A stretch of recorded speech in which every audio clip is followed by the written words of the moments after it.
이분이 지불한 치료비는 의족값이냐, 아니면 이 사람이 다친 거 치료하고 이제 회복하고 그 보철물을 달았던 그 비용이냐, 이거를 생각을 해 보셔야 돼요.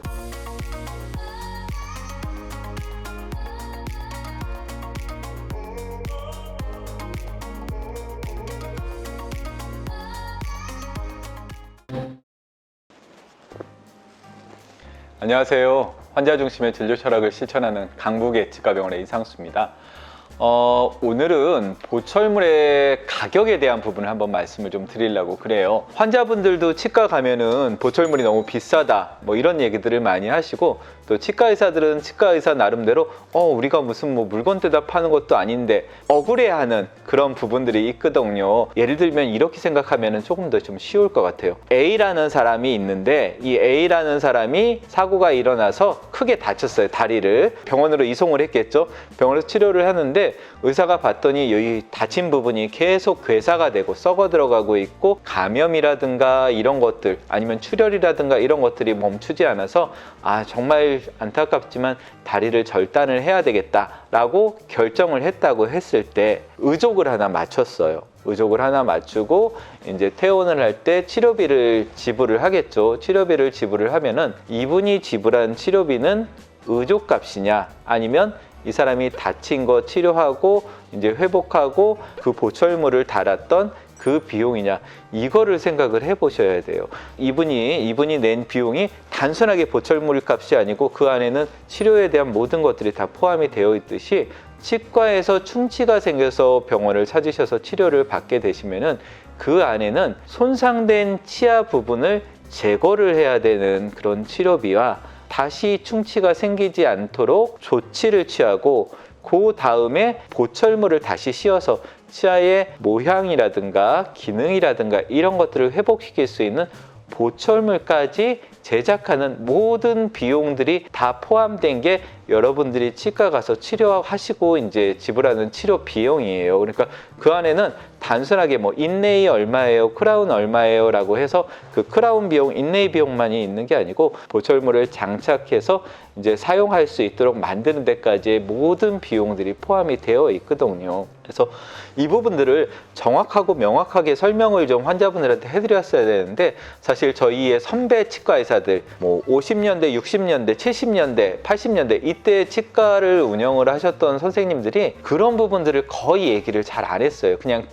그거 인레이 하시는데 그냥 얼마 든다고 그냥 생각하시면 돼요. 이렇게 뭉텅그려서 얘기를 하다 보니까 지금 그런 오해들을 조금 하시는 것 같아요. 그래서 그거는 아니고 그 안에는 모든 치료에 대한 비용들이 다 포함이 되어 있다는 거, 이런 것들을 생각을 해주셔야 되고, 여러분들이 또 많이 물어보시는 게 신경치료라든가 뭐 이런 것들은 되게 저렴한데 왜 보철 비용만 이렇게 비싸요, 이렇게 얘기를 하실 수가 있는데, 그게 의료보험이 적용이 안 돼서 그래요. 사실 신경치료나 이런 것들 같은 경우에도 미국이나 이런 곳에서는 굉장히 비쌉니다. 그래서 방학이나 이럴 때 보면은 해외에서 이렇게 들어오시는 분들이 되게 많아요. 유학생들이라든가 아니면은 뭐 그쪽에 사시는 분들이 한국 들어가고서는 치료받고 그냥 가시는 경우들도 되게 많거든요. 그런 부분들이 의료보험에서 지원을 해주기 때문에 여러분들이 싸다라고 생각을 하시는 거고, 여러분들은 그 이후에 의료보험공단에서 병원에다 지불하는 금액에 대한 그것까지 다 합치게 된다면 비용이 굉장히 커질 수가 있어요. 근데 보철 비용은 그러면은 왜 의료보험공단에서 지원을 안 해주느냐? 보통 우리나라 보험이 가장 기준이 된다는 게 이렇게 생각하시면 되세요. 그러니까 아픈 거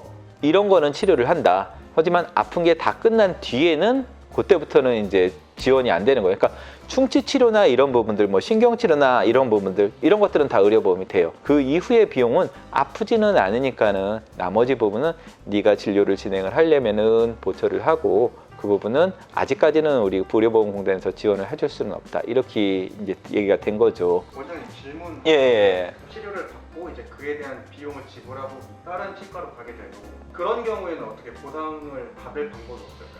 그 솔직하게 좀 어떻게 하기는 조금 어려울 거예요. 왜냐하면은 만약에 A라는 치과에서 뭐 손상된 치아 조직을 제거를 했고, 신경이나 이런 부분들에 대해서도 이제 신경의 안정성을 위해서 치료를 했고, 그 다음에 이제 저쪽 치과를 가서 다른 B라는 치과 가서 이를 씌웠다.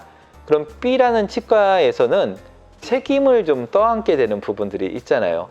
나중에 씌웠는데 이 사람이 와갖고 이가 나 그 뒤로 이가 너무 아파요 그랬는데 이 B라는 치과에서 그거는 A라는 치과에서 치료를 잘못했기 때문에 그러신 거예요. A라는 치과에 가세요. 이렇게 얘기를 못 하거든요, 사실. 웬만하면은 자기네들이 다 치료를 해야 되는 부분들이 있기 때문에 그 부분들은 본인들도 어느 정도는 그런 책임을 떠안는다는 부분에서 아마 그렇게 생각을 할 거예요. 뭐 쉽게 생각하시면은 그거 있잖아요. 뭐 LG 이렇게 상표 얘기를 해도 되나? 땡으로 L땡전자에서 산 핸드폰이 고장이 났어요. 그러면 삼땡이라는 핸드폰에 있는 기사가 못 고칠까요? 부품이 없어서 못 고치는 일은 있겠지만은 그 사람들은 보면 어디가 고장나고 증상 보면은 뭐가 문제고 뭐를 수리해야 되겠다 이런 것들을 알 수는 있지만 안 해주잖아요. 왜냐면은 괜히 손댔다가 그 사람이 했던 것까지 내가 다 떠안을 수가 있는 부분들이기 때문에 그래서 잘 안 해주고 만약에 아까 말씀드린 A라는 치과에서 치료를 받았는데 보철물을 제작을 안 하고 B라는 치과에서 보철물을 제작을 한다면 B라는 치과는 A라는 치과에서 했던 부분들을 다 거의 떠안게 되는 그런 상황이 되기 때문에 그 부분만 이렇게 딱 해드릴게요. 비용은 그러면은 뭐 얼마로 줄어듭니다. 이렇게 얘기하지는 아마 않을 거예요.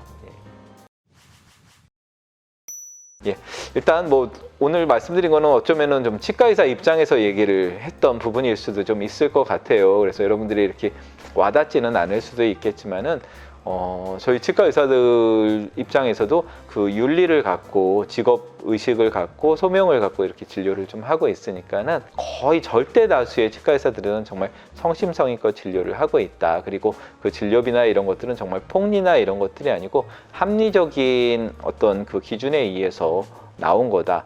이런 부분들을 말씀드리고 제가 한 가지만 더 말씀을 좀 드리면은 요즘 뭐 임플란트 같은 경우는 비용이 되게 천차만별인 경우가 있잖아요. 생각도 하지 못할 뭐 50만 원, 40몇만 원까지 이렇게 한다는데도 제가 좀 보기는 했는데 여러분들이 좀 살면서 좀 느끼셨겠지만 자본주의 사회에는 공짜가 없습니다. 진짜 싸면 싼 이유가 분명히 있어요. 뭔가 이렇게 빼든가 뭔가 저렴한 거를 사용하든가 그게 자본주의 사회잖아요. 그래서 여러분들 그 너무 이렇게 저가형 병원들, 저가형 치과들이나 뭐 이런 데들은 아니면 정말 뭐 맨날 이벤트 하거나 이런 데는 조금 피하시는 게 좀 좋을 것 같고요. 내 몸에다 하는 거잖아요. 건강을 위해서 하시는 부분들이니까는 그런 부분들은 조금 더 신중하게 잘 보고 결정을 좀 하셨으면 좀 좋겠다라는 말씀을 더불어 드리겠습니다.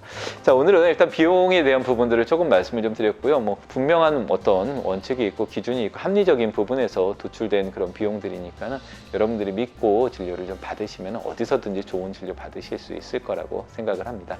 예, 오늘은 여기까지 진행을 하겠습니다. 감사합니다.